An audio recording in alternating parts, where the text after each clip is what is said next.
Okay, so we have our final little mini lecture here. It's just an example. So no matter what we'll probably talk about this in a revision video later. The question 4, which will be your test 3, something like that. Question C will be, you'll have either a lamina or a surface of revolution, and the question will look kind of similar. So draw a rough sketch of the solid, or it'll say draw a rough sketch of the lamina, find the volume of the solid, or find the area of the lamina, find the coordinates of the center of gravity of the solid, or find the centroid of the lamina, and indicate on your sketch from part 1 the position of the center of gravity or the centroid. Okay, so what we're going to do here now is draw a rough sketch of this solid. Now it's between 0 and 1.5, so maybe we'll just estimate some points, say 0, 0.5, 1 and 1.5.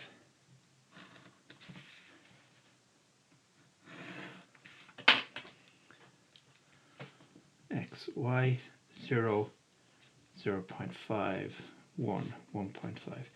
E to the 0 is 1, and that'll be probably important later on when we're talking about top limit minus bottom limit. We're looking at the curve e to the x, and e to the 0 is 1, so subbing in a bottom limit of 0 is not going to give you 0 in this example. Next question, or next point, e to the 0.5 approximately. Now we'll just do maybe 2 significant figures. So this one gives me 1.6. Next one, e to the 1 is 2.718. So 2.7. And the last one, e to the 1.5, 4.5. Okay.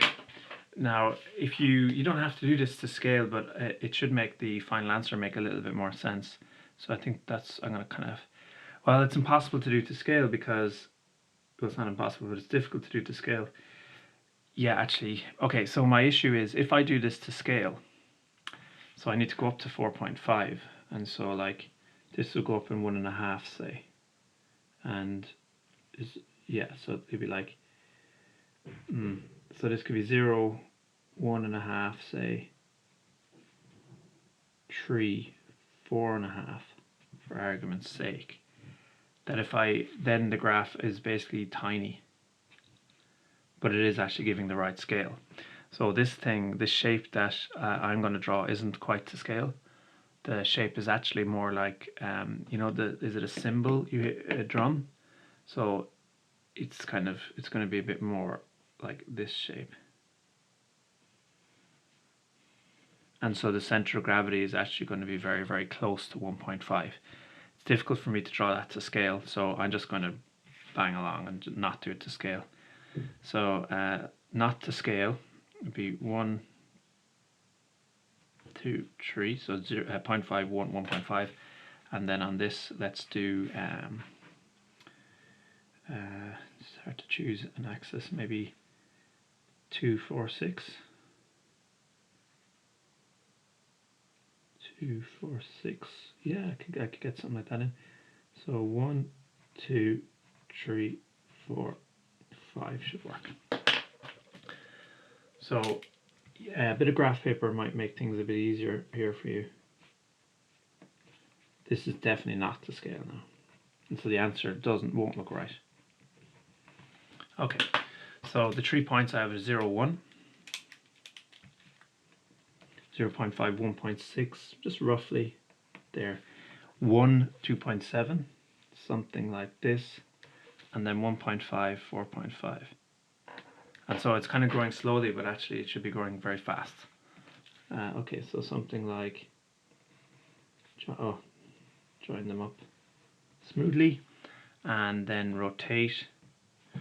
This is the tricky bit, maybe something like that. And then do your rotations. Okay, not the best drawing in the world. So it's a kind of a vase job, but really to scale it's like a symbol job. So we're going to get, I think the answer isn't necessarily going to make much sense. Actually, it's a good question is, how does does this scale well? Yeah, nothing for me to worry about really. Let's just drive on. Okay, so that's the first thing. Second thing, find the volume of the solid. So the formula for the volume will be given in the question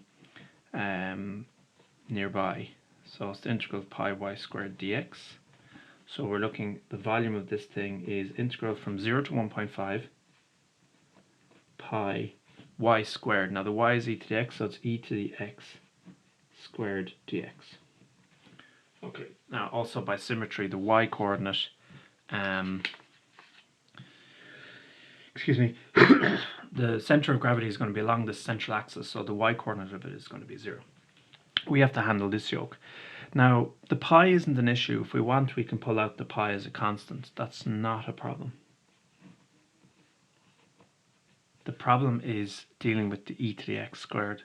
So it's not, you can't do it in the tables because it's squared, it's not a sum. There's a manipulation, and what you need to know, and either you didn't have it or you wouldn't, is that the repeated powers, you multiply the powers. So this is e to the 2x dx. And this is in the tables. So if we look, if I'll just write down something that is in the tables, the antiderivative of e to the ax dx is 1 over a e to the ax. Okay. So this is equal to pi, then the antiderivative of e to the 2x using that tables formula is 1 over 2 e to the 2x. And now we do top limit minus bottom limit, and what I was saying about subbing in the 0 is important here. So we have pi half e to the 2 times 1.5 minus half e to the 2 times 0. And the second term, the e to the 0, does not give you 1. Or excuse me, does not give you 0, it gives you 1. So this I will probably, well, I'll leave it in terms of pi, and there's a reason for that in a second. So it's going to be a multiple of pi. This is a half e to the 3. Pause the video if there's any issues. Minus a half e to the 0, which is 1. So this comes out as to, well, it's a bit of significant figure rounding, but also leaving the pi. So 9.543. Okay, so in the next part, what we have to do to calculate, we know that the y coordinate of the center of gravity is 0. What about the x coordinates? That's the formula for us. So the x coordinate is integral of xy squared dx divided by integral of y squared dx. Okay. Now this is the integral of pi y squared, and this is. So if you divide this by pi, this is the integral of y squared. So this is, say, the integral of y squared times pi. So the integral of y squared we already have to 4 significant figures is 9.543. Just divide out the pi. So what's left to calculate is the integral of x by y squared. Okay, so that's what we're going to look at on the next page.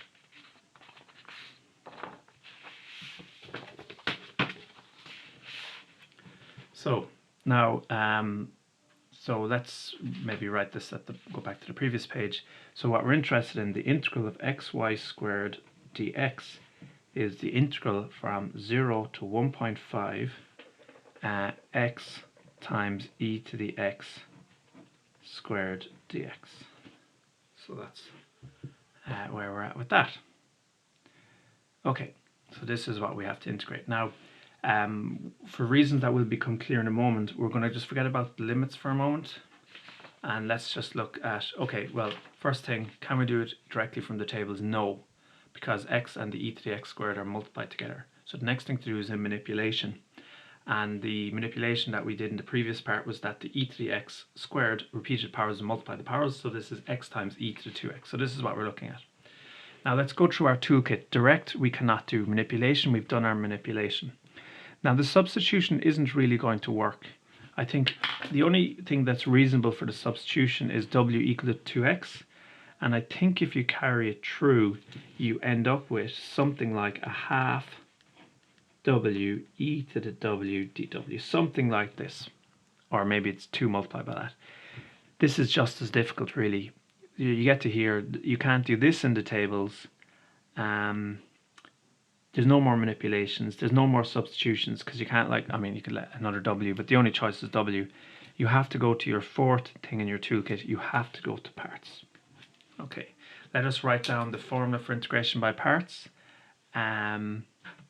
So we're going to write down integral, and this is also on the assessment paper. Integral of u dv is equal to uv minus v du. Okay, now we're going to call this thing I here.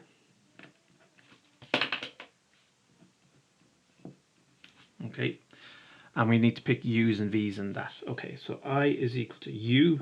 Now, how do we pick u? We pick u according to Liate. Are there any logs here? No. Are there any inverse trig here? That's the I. No. Algebraic? Yes. Now, the algebraic, you could pick x or 2x, but look at the u, it's multiplying, it's not inside something else. So the u must be x. So I'm just going to write down here, this is going to go down here. So let u equal to x. So I is u, which is x by v. Okay, so if x is u, everything that's left is dv. So what I can write down is something like dv is equal to e to the 2x dx. Now, if you've done your integration by parts, which those videos went up 2 weeks ago, you'd know to get from dv to v, you integrate v. So v is the integral of dv, antiderivative e to the 2x dx, and this is in the table as 1/2 e to the 2x. So v is 1/2 e to the 2x. Okay, good. Minus integral of v. v is 1/2 e to the 2x, and then finally the last thing we have to deal with is du.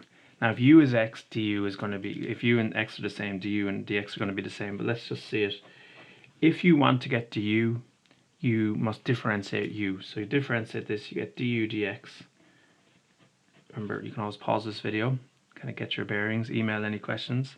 The derivative of x with respect to x is 1, and if you multiply both sides by dx, which is nonsense but gives you the right answer, du dx equal to, du is equal to dx. So this du is equal to dx. So this is u according to the ate, v, so everything else is dv. Integrating that dv gives you v minus integral, using this green formula here, v, which is here, and then du is equal to dx. So this is where we're at now.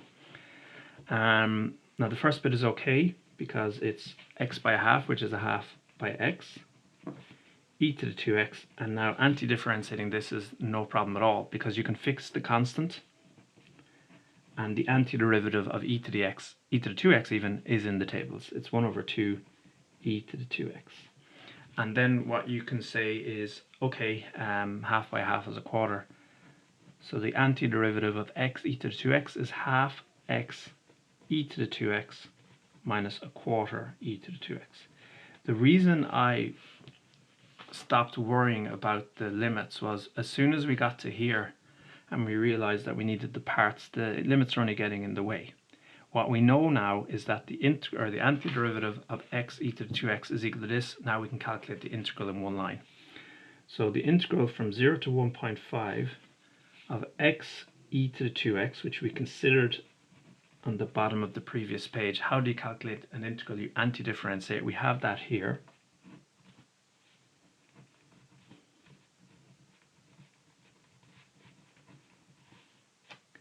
And now you can do top limit minus bottom limit, and be careful with the zeros here. Okay, so we get 1/2 top limit at 1.5 e to the 2 by 1.5 minus 1/4 e to the 2 by 1.5. That's going to be substitute top limit. And then substitute bottom limit. Now, I'll be a little bit clever here. If we substitute a 0 into the e to the 2x here, you get e to the 2 times 0, which is equal to 0, which is equal to 1. But it's going to be multiplied by 0, and anything by 0 is 0. So this first term, when we substitute 0 into this, you will get 0. But we'll be a bit more careful here in the other bit, minus 1/4 e to the 2 times 0. So this is top limit minus bottom limit. If you're writing it, I mean, if I was writing this myself, I wouldn't leave these gaps. I'm just doing it for the color so you can see what's going on. And then we'll bang this into a calculator and find it correct to 4 significant figures. So I have 1/2 by 1.5 by e cubed minus 1/4 by e cubed again, and then minus by minus for me is plus, and then e to the 2 by 0 is e to the 0 is 1, 1/4 by 1 is 1/4. 4 significant figures, I'm getting out 10.29. So altogether then, the x bar is the integral of xy squared dx over the integral of y squared dx. The integral of xy squared here we just found was 10.29. And on the previous page we wrote that the integral of y squared is 9.543. And so approximating this to 4 significant figures, it's coming out as 1.078. Okay, so I'm going to put that now on the picture on the next page. Part 4, indicate on your sketch. So I think something, it's like 1.07, that's like slightly shy of 1.1, so maybe something like this point here. And I think maybe does that answer make sense? I don't know. I thought it'd be maybe a bit closer to 1.5. Does it look a little bit out here? Maybe not. So the coordinates are, we'll just do 2 significant figures here, 1.1 along the x, 2 significant figures, 0 along the y. And that is that.